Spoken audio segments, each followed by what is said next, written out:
At the 2021 United Nations General Assembly, China introduced the Global Development Initiative, GDI, a framework that has since become a cornerstone of international development dialogue. Positioned as a response to the inequalities in global growth, the initiative quickly gained traction among member states. More than 130 countries, alongside major international organizations and economic participants, have embraced the program, recognizing it as a public good offered to the world.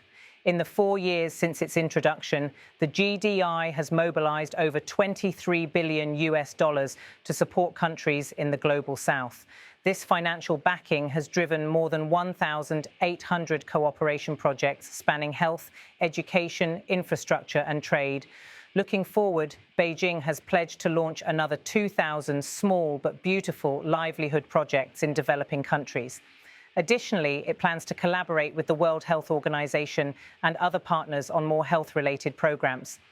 To further aid developing nations, China will continue injecting funds into the WTO's China program, helping the least developed countries integrate into the global trade system. The message was clear.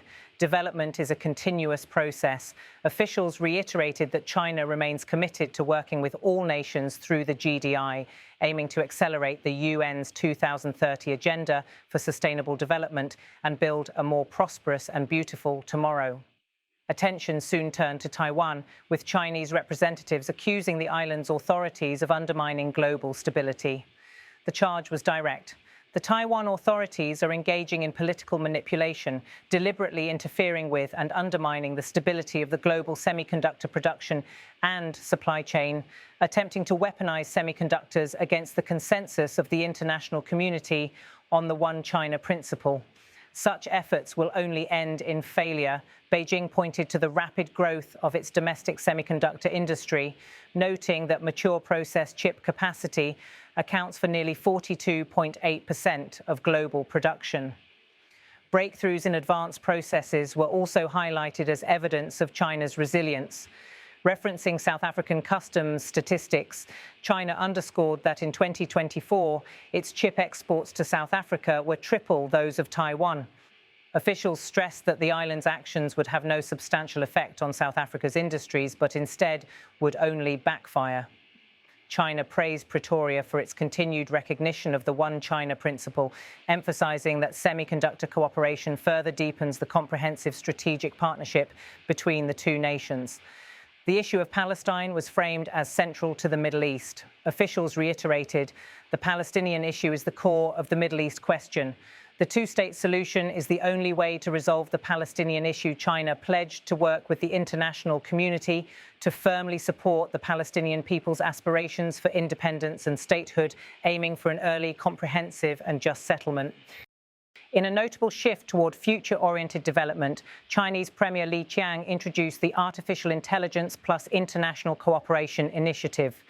This program seeks to build a global community in the fields of AI and robotics, emphasizing 5 core areas: people's livelihood and well-being, scientific progress, industrial application, cultural prosperity, and talent development.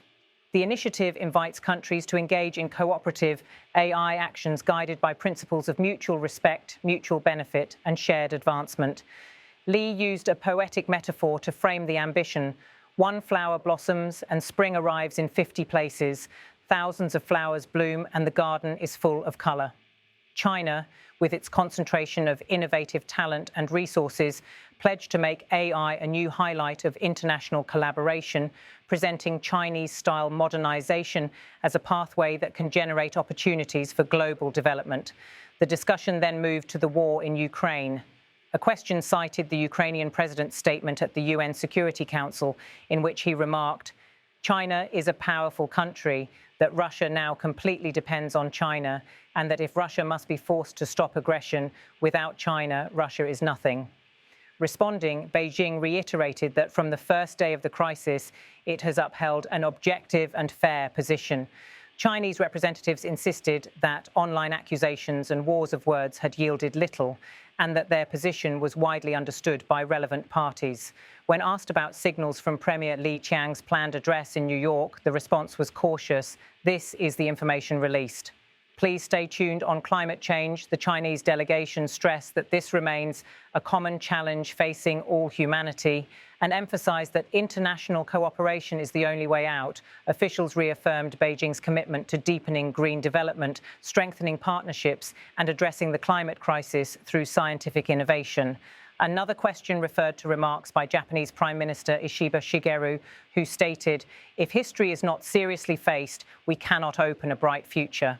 The cruelty of war must never be repeated.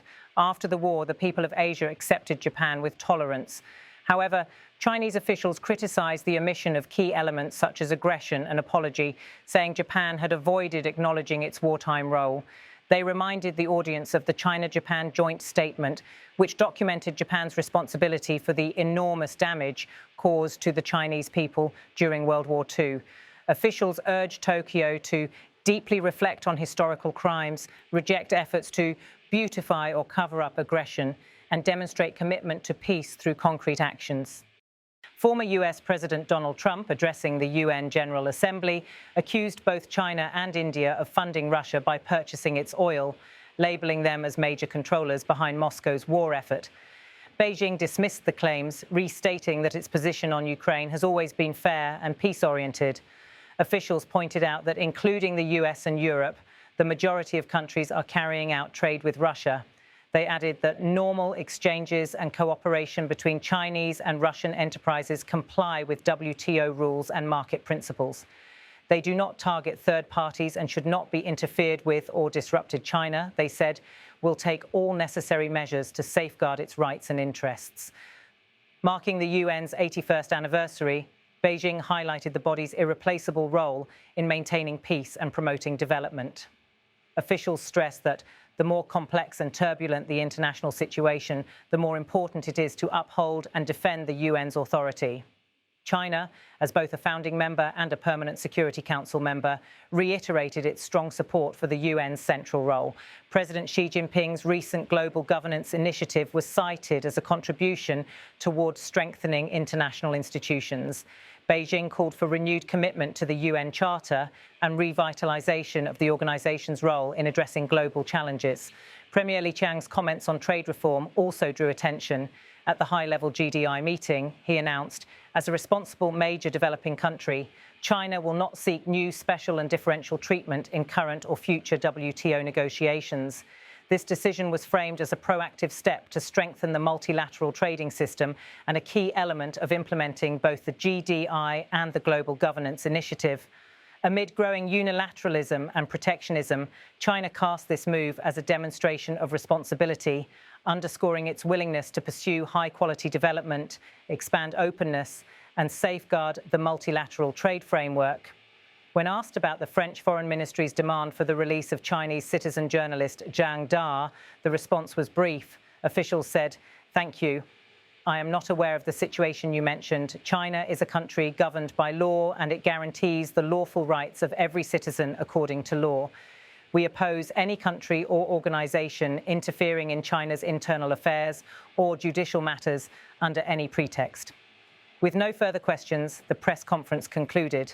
The session revealed Beijing's broad agenda, from championing development and technology to defending its positions on Taiwan, Palestine, Ukraine, and historical memory.